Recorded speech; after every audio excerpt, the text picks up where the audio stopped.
काय वृत्तपत्रांमध्ये अशा बातम्या येतात की आपला पक्ष हा भाजपला एक प्रकारे पाठिंबा देणार, मदत करणार, जेणेकरून शिंदेच्या महापौर पदाचा जो दावा आहे तो कुठेतरी बाजूला राहील, जेणेकरून तुमचे जे नगरसेवक आहेत ते महापौर निवडीच्या वेळी अनुपस्थित आहेत. बघा, या वृत्तपत्रातल्या बातम्या आहेत आणि एकमेकांवर दबाव आणण्यासाठी अशा बातम्या पेरल्या जातात. या गटावरून म्हणजे तुमच्याशी आमचं काय अडत नाही, पण एक सांगतो, कोणत्याही परिस्थितीमध्ये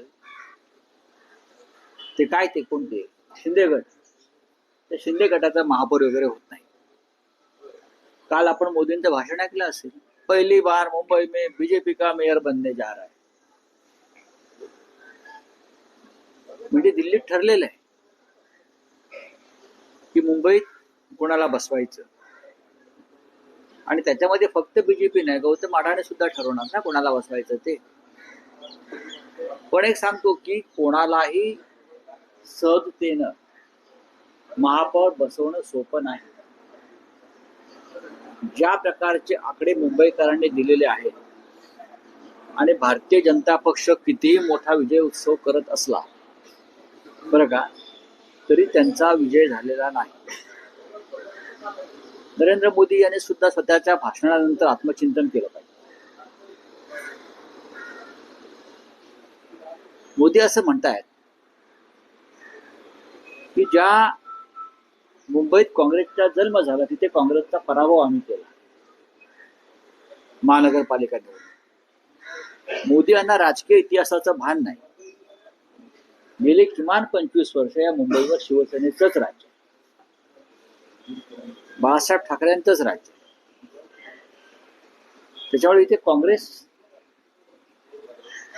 जरी महाराष्ट्रात असली तरी मुंबईमध्ये शिवसेना. तेव्हा त्यांचे जे काही भाषण देणारे माणसं आहेत मोदींचं, त्यांचं इतिहासाचं भान फार कच्चं आहे. मुंबईत काँग्रेसचा जन्म झाला, मुंबईत काँग्रेसनं चले जावची घोषणा केली, इंग्रजांविरुद्ध लढा दिला तिकडे, तेव्हा मोदी विधी त्यांचा पक्ष कुठेच नव्हता. अशा संघर्षाच्या वेळेला भाजपा कुठेच नसतो. राऊतसाहेब, महापौर पदाच्या या एकूण शर्यतीत शिवसेना उद्धव बाळासाहेब ठाकरे पक्ष आहे की विरोधी पक्षात बसण्याचं ठरवलं? नाही, बघा, अजून आम्ही काहीच ठरवलेलं नाही. आता आम्ही फक्त मजा बघतो. कोणी पंचतारांकित हॉटेलमध्ये आहेत. आता माझ्या माहितीप्रमाणे भारतीय जनता पक्षाच्या नगरसेवकांना सुद्धा कुठेतरी हलवत आहे. कोण कोणाला घाबरते? सरकार आहे. अहो, सरकार तुमचं आहे. मुख्यमंत्री दावोसला बसून मुंबईकडे लक्ष ठेवतायत नगरसेवकांकडे. म्हणजे मला गंमत वाटते. तिकडे त्यांचं, मी काल असं ट्विट केलं, आपण पाहिलं असेल की प्रधानमंत्र्यांसारखं स्वागत करण्यात आलं. लोक बिक झेंडे विंडे हलवतायत, असे चांगली गोष्ट आहे. एक मराठी माणूस म्हणून जर नरेंद्र मोदी, देवेंद्र फडणवीस यांची देशाच्या पंतप्रधान पदाकडे पावलं पडत असतील, मुंबई जिंकल्यामुळे असं म्हणतात किंवा महाराष्ट्रात जिंकल्यामुळे, तर मराठी माणूस म्हणून आम्हाला अभिमानच आहे. त्यांनी करावं, त्यांनी जावं दिल्लीत, देशाचं प्रधानमंत्रीपदी दावा ठोकावा. महानगरपालिका जिंकल्या, नगरपालिका जिंकल्या, स्वित्झर्लंडला त्यांचं प्रचंड स्वागत झालं. लोक रस्त्यावरती आले, त्यांना झेंडे दाखवत होते. असं प्रधानमंत्र्यांचं स्वागत बेसिकली असं होतं. कोणत्या मुख्यमंत्र्यांचं वगैरे मी अजूनपर्यंत असं पाहिलं नाही, पण ही नवीन प्रथा सुरू झालेली आहे. त्याच्यामुळे आमच्या आशा पल्लवित झाल्या की मराठी पंतप्रधान बहुतेक देशाला मिळतोय. राऊसाहेब, आताच्या घडीची एक मोठी बातमी आहे, देवाभाऊंसोबत उद्धव ठाकरेंची चर्चा झाल्याचं सूत्रांकडनं कळत आहे. नाही, या सूत्रांमध्ये आम्ही विश्वास ठेवत नाही. जे म्हणतायत की त्यांनी त्यांचे नगरसेवक सांभाळावेत, आणि त्याचबरोबर उदय सामंत म्हणतायत की त्यावेळी नॉट रिचेबल कुठले नगरसेवक आता केला. नगरसेवक फोडण्यापेक्षा की असं आहे की आमचे नगरसेवक जे आहेत हे आपापल्या घरी आहेत. आमच्या नगरसेवकांची बैठक मातोश्रीवरच होते आणि ते आपापल्या गाड्याने येतात आणि निघून जात आहेत. तुम्हाला तुमचे नगरसेवक डांबून का ठेवावे लागले याचं उत्तर त्यांनी द्यायला पाहिजे. मुंबईतले नगरसेवक तुम्हाला, किंवा कल्याण डोंबिवलीचे नगरसेवक तुम्हाला या पंचतारांकित कैद खाण्यामध्ये डांबून का ठेवावे लागले? आमचे नगरसेवक आपापल्या घरी आहेत. ते रिचेबल की नॉट रिचेबल नंतर बघू. कल्याण डोंबिवलीतले 2 तुमचे नगरसेवक जाऊन श्रीकांत शिंदेना भेटतात आशीर्वाद घेण्यासाठी. मग घेऊ त्याला द्या काय ना. म्हणावं? आज त्यांचा आसाराम बापू झाला असेल श्रीकांत शिंदेचा, जात असतील. नाही पण तिथे डॅमेज हो, कारण सत्ता स्थापनेसाठी बघा, एक लक्षात घ्या, आमचा 11चा गट स्थापन होईल. आमचे 11 नगरसेवक आहेत. मनसे आणि तुम्ही. मनसे स्वतंत्र गट आहे. अच्छा, हा 11 तुमचे आहात. बरं, 11 आणि 5. आमच्या 11चा गट स्थापन करण्याची प्रक्रिया सुरू आहे. आणि इथे मुंबई महापालिकेत काय होईल? एकत्र असा गट असेल? नाही, स्वतंत्र की स्वतंत्रच गट असेल? स्वतंत्र गट स्थापन करावा लागेल. 2 स्वतंत्र पक्ष आहेत, लक्षात घ्या.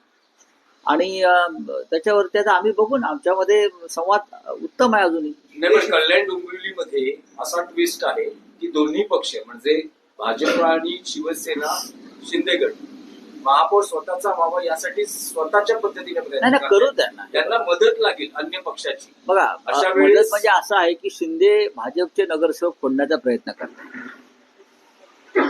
एकनाथ शिंदे हे भारतीय जनता पक्षाचे निवडून आलेले नगरसेवक फोडण्याचा प्रयत्न करत आहेत.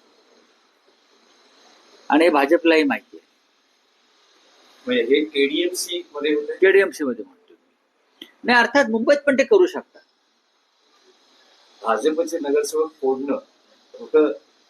केंद्र आणि राज्यात जो सत्तेत आहे प्रमुख पक्ष नाही. मुख्यमंत्री आहेत ज्यांचे, बघा, हे असं आहे की मिस्टर एकनाथ शिंदे हे भारतीय जनता पक्षाचे लोहपुरुष आहेत ना.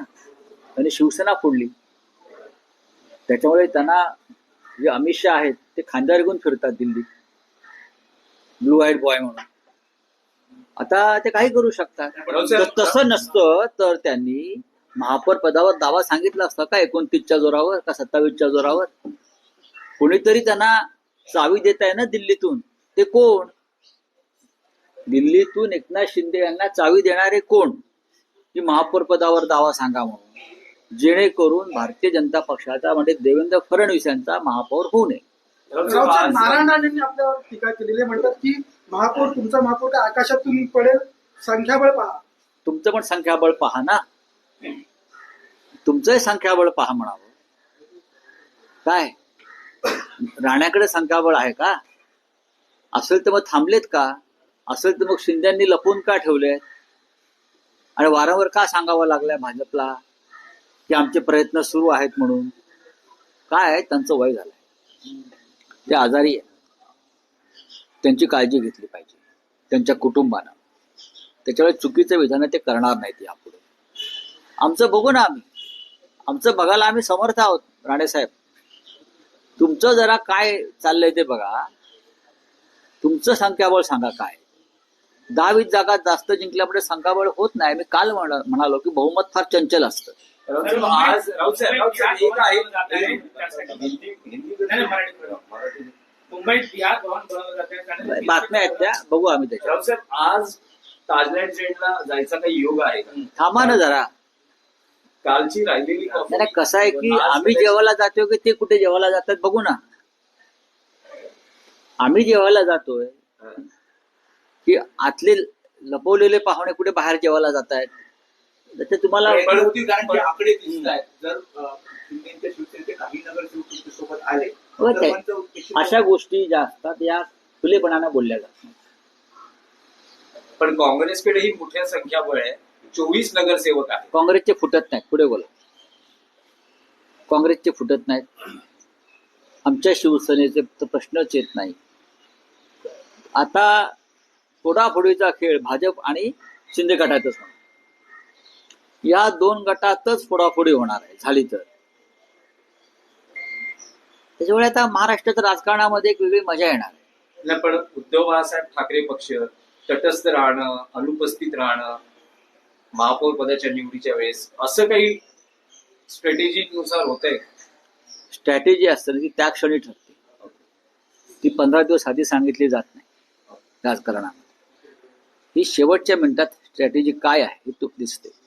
15 दिवस आधी कोणी स्ट्रॅटेजी ठरवतं का? पण उद्धव ठाकरेंनी तर त्यांचं मत स्पष्ट केलं की महापौर त्यांना बसवायचं आहे. ना ते सत्तेत होतं ना विरोधी पक्षात होतं. तर असं काही आपला पक्ष करणार का की पारंपरिक भूमिकेत असणार? आणि 2017ची परतफेड असं म्हटलं जाते. कारण 2017ला अवघ्या 2 जागांचाच फरक होता. 82 भाजप होते, 84 शिवसेना होती. त्यावेळेस देवेंद्र आता फडणवीस 4चा फरक आहे. आता 4चा फरक आहे ना. आणि तुमचा सहकारी पक्ष जो आहे हा पाण्यात देव घालून बसलेला आहे की भाजपचा महापौर होऊ देत नाही म्हणून. आता त्या दोघांमध्ये काय होत आहे त्याचा आधी निकाल लागू द्या, मग आम्ही आमचे देव बाहेर काढू. म्हणजे सगळे पर्याय खुले आहेत शिवसेनेला महापौर निवडीसाठी. का तुमच्या आमचा का नाही शिवसेनेला- निवडला जाणार? आमचा का नाही निवडला जाणार? तुमचे पर्याय सगळे उपलब्ध आहेत. सगळे उपलब्ध आहेत. आमचा बघा, या मुंबईला परंपरा आहे बाळासाहेब ठाकरेंच्या शिवसेनेत पाहण्याची. भाजपचा महापौर ज्या क्षणी होईल त्या दिवशी मुंबई शोकसागरात बुडेल. कळलं? मुंबई शोकसागरात बुडेल ज्या दिवशी भाजपचा किंवा गद्दारांचा महापौर होईल तेव्हा. त्यांना काय वाटतंय?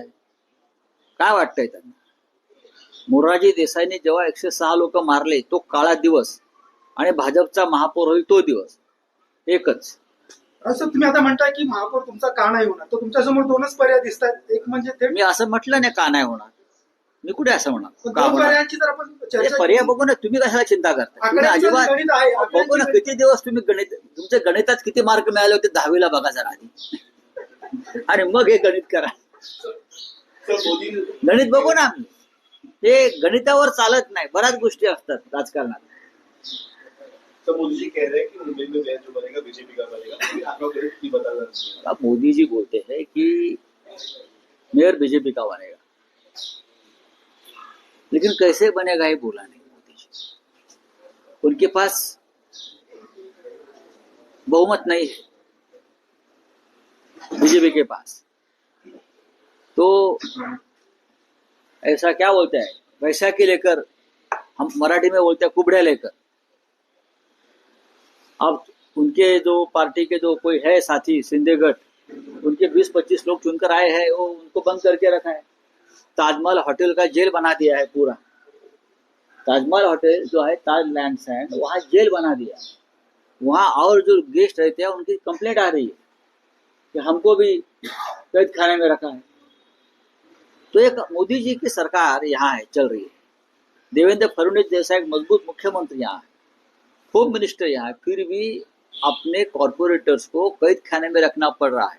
ये किसका डर है मोदी जी? डर तो है ना. ये डर किसका है एक बार बता दीजिए कि अपने लोगों को क्यों बंद करके रखा है. हमारे नगर सेवक जो है खुले अपने घर में है, मातोश्री पे आते हैं, मीटिंग करते हैं, चले जाते हैं. हमको किसी का डर नहीं. सर, मुंबई में बिहार भवन बनाया जाएगा, ऐसी खबरें सामने आ रही हैं। 300 करोड़ का मेयर बनने वाला है ऐसा कह रहे हैं, पर गणित के पास भी नहीं है. देखिए ना, किस तरह से आगे होगा? देखिए बीजेपी वाले उनकी मेयर की बात करते हैं. एकनाथ शिंदे के पास पूरे 30 नगर सेवक नहीं है कॉर्पोरेटर, वो उनकी मेयर की बात करते हैं. अब जिनको बनाना है वो बना लेंगे. हम लोग है ना, अभी भी जिंदा है टाइगर. अभी भी शिवसेना के पास और उनके साथियों के पास एक ऐसा आंकड़ा है जो उनको चैलेंज कर सकता है. लेकिन कभी कभी मजा भी लेना चाहिए ना. तो ये मजा लेने की बात चल रही है हमारे खेमे में. सर, मुंबई में बिहार भवन जाएगा, उसके लिए 300 करोड़ रुपए की निधि भी देखेंगे. अब ये सरकार आएगी ना बीएमसी में, उनको भी कुछ जवाब देने दो ना. जो अपने आप को शिवसेना मानती है ना, उनकी कोई जिम्मेदारी है क्या नहीं उसके ऊपर जवाब देने की. चलिए, थैंक यू.